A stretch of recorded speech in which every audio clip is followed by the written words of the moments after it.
Bulletin میں شامل bulletin کا آغاز اس خبر کے ساتھ کہ شاہ محمود قریشی اور اسد عمر کے خلاف تھانہ ترنول میں درج مقدمے میں ضمانت کی درخواست خارج کر دی گئی ہے۔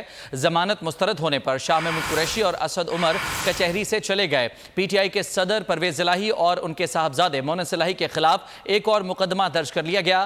مقدمہ ایف آئی اے انسداد منی لانڈرنگ سیل نے درج کیا ہے۔ عدالت نے فریقین کے دلائل مکمل ہونے پر فیصلہ محفوظ کیا تھا۔ ادھر ڈسٹرکٹ اینڈ سیشن کورٹ نے شہریار آفریدی کی ضمانت منظور کر لی۔ اعظم سواتی کے خلاف اشتہاری قرار دینے کی کارروائی شروع کرنے کا حکم دے دیا گیا۔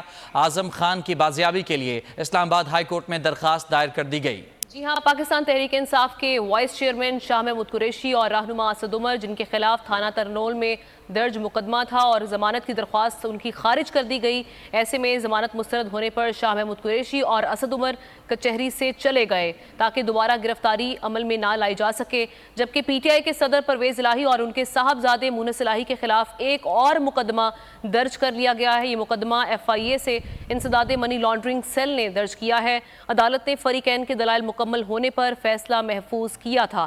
ادھر ڈسٹرکٹ اینڈ سیشن کورٹ نے شہریار آفریدی کی ضمانت منظور کر لی ہے۔ اعظم سواتی کے خلاف اشتہاری قرار دینے کی کارروائی شروع کرنے کا حکم دے دیا گیا ہے۔ اعظم خان کی بازیابی کے لیے اسلام آباد ہائی کورٹ میں درخواست دائر کر دی گئی۔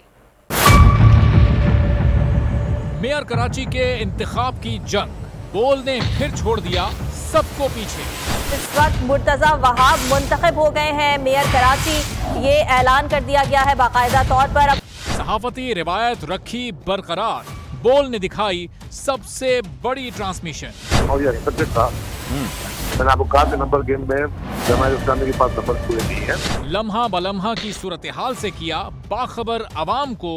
رینجرز کے اہلکار اور پولیس کے اہلکار ہیں وہ ہائی الرٹ ہیں اور وہ اس بات کی کوشش کر رہے ہیں کہ اب کوئی ناخوشگوار واقعہ جو ہے وہ رونما نہ ہو سکے، کیونکہ بول ہے پاکستان کا نمبر 1 نیوز چینل۔